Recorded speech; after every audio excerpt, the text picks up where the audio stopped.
C plus plus में programming को कैसे लिखेंगे, कहाँ से शुरू करेंगे, क्लास कैसे क्रिएट करेंगे, क्लास के अंदर मेंबर फंक्शन को डिफाइन कैसे करेंगे, ऑब्जेक्ट क्रिएट कैसे करेंगे, क्लास एंड ऑब्जेक्ट का लिंकिंग कैसे करेंगे, ये सारी चीज़ें जो है आपको ये वीडियो में मिलने वाला है। बिगनर्स के लिए ये वीडियो काफ़ी इंपॉर्टेंट होने वाला है।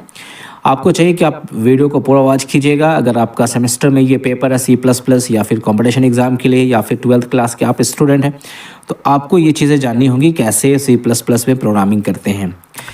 तो आपको इसमें एक एक चीज़ को बताया जाएगा कि हेडर फाइल इंक्लूड करने के बाद, हेडर फाइल को अटैच करने के बाद फिर आपने क्या लिखना है। तो इसके लिए आपको हम ले चलते हैं अपने एडिटर में। एडिटर में होता क्या है कि आप जो भी प्रोग्रामिंग करते हैं, जो भी कोडिंग करते हैं, वो सब चीज़ कहाँ पे लिखाया जाएगा, वो एडिटर में होगा। डिफरेंट टाइप्स ऑफ एडिटर जो है वो अवेलेबल है। डिफरेंट टाइप्स ऑफ एडिटर जैसे टर्बो सी है, डेव सी है, या फिर आप ऑनलाइन कंपाइलर का यूज़ करके सी प्लस प्लस का प्रोग्रामिंग कर सकते हैं। ठीक है, तो चलिए आपको डायरेक्टली हम सी प्लस प्लस के एडिटर में लेके चलते हैं। वहाँ पे आपको हम कोडिंग करके बताएंगे कैसे प्रोग्रामिंग किया जाता है। टर्बो सी के आप एडिटर में हैं, आप देख रहे हैं स्क्रीन में सबसे टॉप में आपने क्या करना है, इंक्लूड करना है। जिस तरीके से आप सी में इंक्लूड करते थे हेडर फाइल, तो यहाँ पे हमें इंक्लूड करना iostream.h। अगर आप दूसरा एडिटर का यूज़ कर रहे हैं तो हेडर फाइल में कुछ चेंजिंग हो सकती है, .h आप लगा भी सकते हैं या नहीं लगा सकते हैं। एक और हम यहाँ पे इंक्लूड कर लेते हैं हेडर फाइल, वो है आपका conio.h। इसलिए जो हेडर फाइल है उसके अंदर जो चीज़ें हैं, फंक्शन है, वो मुझे अभी यूज करना है यहाँ पे, ठीक है ना, conio.h। उसके बाद आपको सबसे पहले लिखना है क्लास का नेम, चूँकि सी प्लस प्लस में क्लास आप डिज़ाइन करेंगे उसके बाद ही आप मेन लिखेंगे। तो क्लास का नाम हम यहाँ पे दे देते हैं टेस्ट। नाम कुछ भी दे सकते हैं क्लास का नाम। उसके बाद यहाँ पर हम कुछ मेंबर रखते हैं, जैसे मैंने यहाँ पे रखा इंट आई। इसको हम कहते हैं, ये जो इंट आई हमने लिया यहाँ पे, इसको हम कहते हैं डेटा मेंबर्स। क्या कहेंगे इसको, हम डेटा मेंबर्स कहेंगे। तो हमने ये कमेंट लाइन में आपको दिखा दिया डेटा मेंबर्स, ठीक है। उसके बाद यहाँ पे हम लिखेंगे पब्लिक। अब ये पब्लिक क्यों लिखा जा रहा है, ये एक्चुअली में एक्सेस स्पेसिफायर कहलाता है, पब्लिक, प्राइवेट एंड प्रोटेक्टेड, जिसका मैं वीडियो आगे भेजूंगा क्या होता है। फिलहाल आप समझिए, पब्लिक सेक्शन में जो भी चीज़ें लिखी जाएंगी वो हम क्लास के बाहर से एक्सेस कर सकते हैं, ठीक है। तो यहाँ पे हम पब्लिक के अंदर यहाँ लिख दिए दो फंक्शन यहाँ पे क्रिएट कर दिए, वॉइड गेट करके। जो फंक्शन आपको लिखना आप लिखें, और इसके अंदर हम कुछ कोडिंग कर देते हैं, जैसे सी आउट, यहाँ पे लिखें आप इंटर ए नंबर। पूरी कोडिंग आपको हम करके दिखा रहे हैं। अब देखिए यहाँ पे, उसके बाद इस नंबर को हमने किस में ले लिया, आई में ले लिया, ठीक है। ये हमारा एक फंक्शन कंप्लीट, वॉइड गेट जो है कंप्लीट। दूसरा फंक्शन लेते हैं वॉइड शो, ठीक है। ये शो हमने ले लिया। उसके बाद यहाँ पे हम इसको, जो वैल्यू हमारे पास आया है उसको हम प्रिंट कर देते हैं, सी आउट। यहाँ पे मैंने प्रिंट किया वैल्यू इक्वल टू यहाँ पे इस तरीके से आई, ठीक है।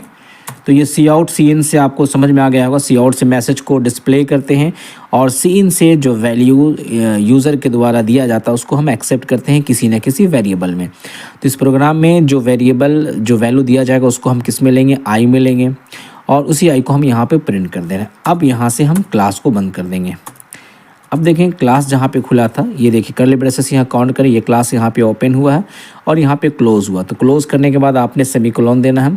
क्लास के अंदर एक आपका वेरिएबल होगी जिसको हम डेटा मेंबर कहते हैं, मेंबर भी कह सकते हैं, डेटा मेंबर्स भी कहते हैं।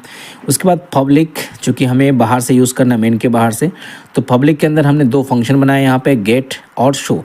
फंक्शन का नाम यूज़र या आप अपने तरफ से दे सकते हैं, कोई लिमिटेशन नहीं है, कोई बाउंडेशन नहीं है कि क्या नाम देना है, जो मर्ज़ी आप नाम दीजिए, बट नाम जो होगा वो क्लास प्रोग्राम के अकॉर्डिंग हो तो ज़्यादा अच्छा हो, ठीक है। अब ये हमारा क्लास का काम कंप्लीट हुआ, हम क्लास से बाहर आए। अब मेन लिखते हैं। मेन तो लिखना बहुत ज़रूरी है, चूँकि प्रोग्राम की जो एग्जीक्यूशन स्टार्ट होती है वो मेन से ही शुरू होती है। तो मेन में हम क्या लिखेंगे, चूँकि हमें ये सारा चीज़ का यूज़ करना है। क्लास के जितने भी यहाँ पे मेंबर्स हैं, चाहे वो डेटा मेंबर हो या मेंबर फंक्शन, उसको हमको यूज़ करना है। तो क्लास के जो भी पार्ट को यूज़ करना है उसके लिए हमें ऑब्जेक्ट क्रिएट करना पड़ेगा। तो ऑब्जेक्ट क्रिएट करने की जो सिंटैक्स है वो लिखेंगे सबसे पहले क्लास का नाम। तो क्लास का नाम क्या है, यहाँ पे देखें टेस्ट है। उसके बाद स्पेस देंगे, स्पेस के बाद हम यहाँ पे ऑब्जेक्ट का नाम दे दें। सपोज ऑब्जेक्ट का नाम हमने एस दिया या फिर हमने OBJ दिया, जो नाम देना आप दीजिए, ओबीजे जो है यहाँ पे यूज़र डिफाइंड है, आप ABCS जो देना आपको देना उसको कोई फ़र्क नहीं पड़ता। अब इस ऑब्जेक्ट के through with the help of dot operator, ये डॉट ऑपरेटर देना है। उसके बाद हमको कॉल करना है किसको, सबसे पहले हमें इसको कॉल करना है गेट को। तो हमने गेट को कॉल करके जैसे एज इट इज़ फंक्शन वैसे हमने सेमीकोलन लगा दिया।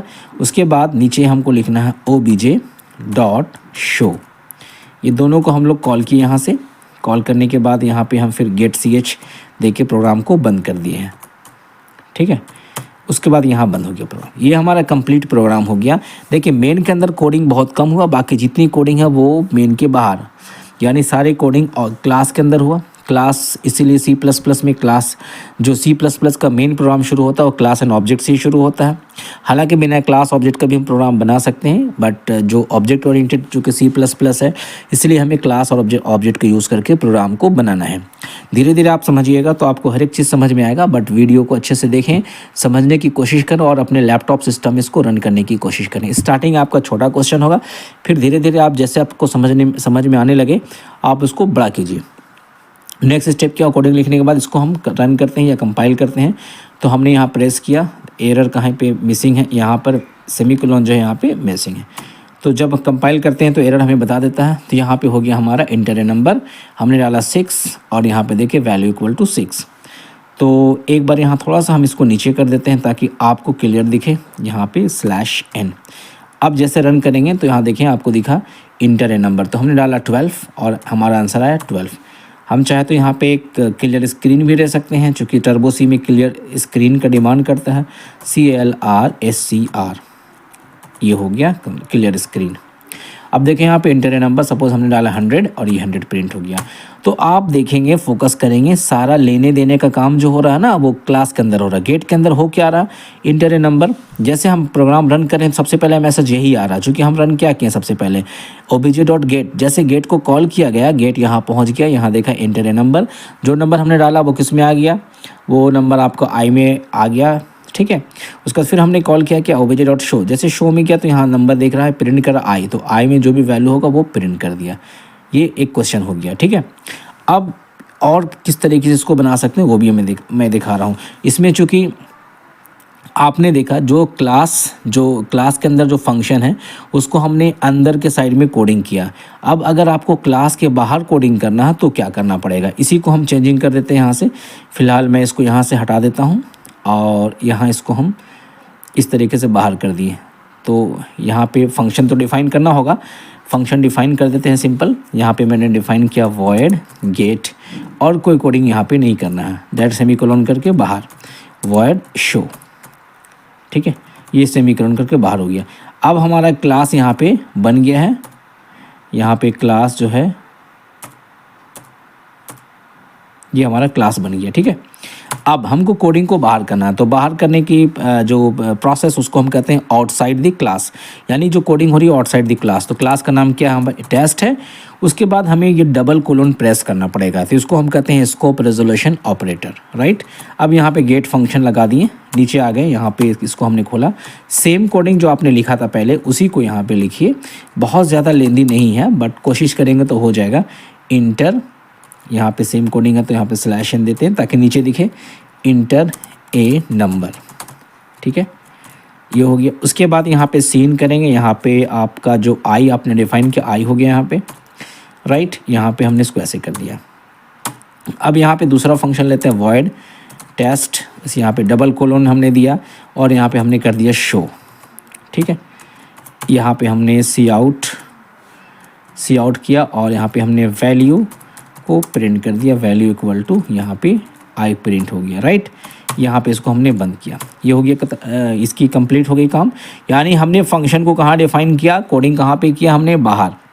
जो डेफिनेशन है यानी कोडिंग है वो बाहर हो गया, वो गेट का भी बाहर, शो का बाहर, with the help of this scope resolution operator. ये जो आप देख रहे हैं डबल कोलोन, इसको हम कहते हैं स्कोप रेजोल्यूशन ऑपरेटर। इसको एक बार कंपाइल करते हैं। तो कंपाइल जैसे कि यहाँ पे रन हुआ, इंटर नंबर 5 डाला हमने, 5 आंसर आ गया, ठीक है। फिर से देखते हैं, कंट्रोल F9, हमने 5 डाला, 5 आंसर आ गया। तो सेम कोडिंग डिफरेंट हो गया, डिफरेंट कंसेप्ट हो गया, बट आउटपुट हमें वही मिल रहा जो इसके पहले मिला था।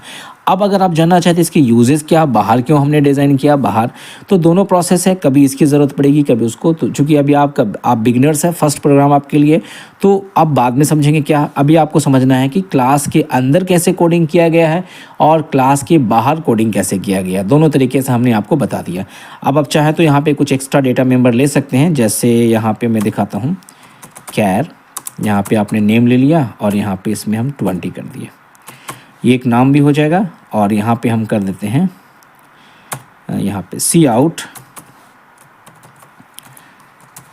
इंटर योर नेम, ठीक है, इंटर योर नेम, यहाँ पे नेम हो गया। और यहाँ पे चूँकि /n देना था, हो गया यहाँ पे नेम।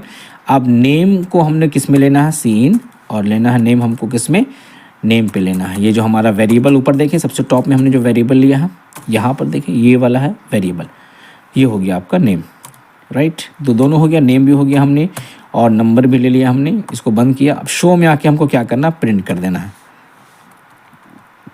यहाँ पे शो में आके प्रिंट कर देना सी आउट, और यहाँ पे नेम इक्वल टू, यहाँ पे नेम, अब नेम जिसमें आ गया ये वेरिएबल को हमने यहाँ प्रिंट कर दिया, ठीक है। तो यहाँ पे एक नया /n दे देते हैं ताकि ये नीचे आ जाए, ओके। कंट्रोल F9, एक एरर कहाँ पे, सेमीकोलन मिसिंग, अच्छा सी आउट यहाँ पे देखें, कंपाइल करने से तो पता चल ही जाता है कहाँ पे मिस हो रहा है। यहाँ पे हमने सेमीकोलन दिया, कंट्रोल F9 किया। अब सबसे बड़ा इंटर योर नेम, तो मैंने आपका नाम, यहाँ पे आपका नाम डालना, सपोज़ मैं यहाँ पे डालता हूँ, नाम डालता हूँ मैं हम्माद, मैंने डाला, और यहाँ पे मैंने नंबर डाला 45। तो हमारा आंसर क्या आ गया, name equal to Hammad, value equal to 45। तो ये एक कैंडिडेट का हुआ। अगर आप चाहते हैं एक से ज़्यादा करने का, 5 स्टूडेंट का, 10 स्टूडेंट का, 20 स्टूडेंट का, तो आपके पास एक ऑप्शन है, आपके पास एक फीचर है जो आपने सी लैंग्वेज में पढ़ा था, लूपिंग का। अगर आप फॉर लूप का यहाँ पे इम्प्लीमेंट कीजिएगा तो आपका ये आंसर सही होगा। लेकिन अगर आप सी नहीं पढ़े हैं तो कोई फ़र्क नहीं पड़ता, आपको जब हम बताएंगे अगला क्लास में कैसे लेते हैं एक से ज़्यादा स्टूडेंट की वैल्यू इन्फॉर्मेशन, वो भी बता देंगे। तो आई होप कि आपको वीडियो समझ में आया होगा और आपने कुछ सीखा होगा। आप इसको इम्प्लीमेंट कीजिए और दूसरों को शेयर कीजिए। हमारे चैनल पे फर्स्ट टाइम है तो ज़रूर सब्सक्राइब कीजिए। मिलते हैं नेक्स्ट टाइम नेक्स्ट वीडियो के साथ। Thank you very much.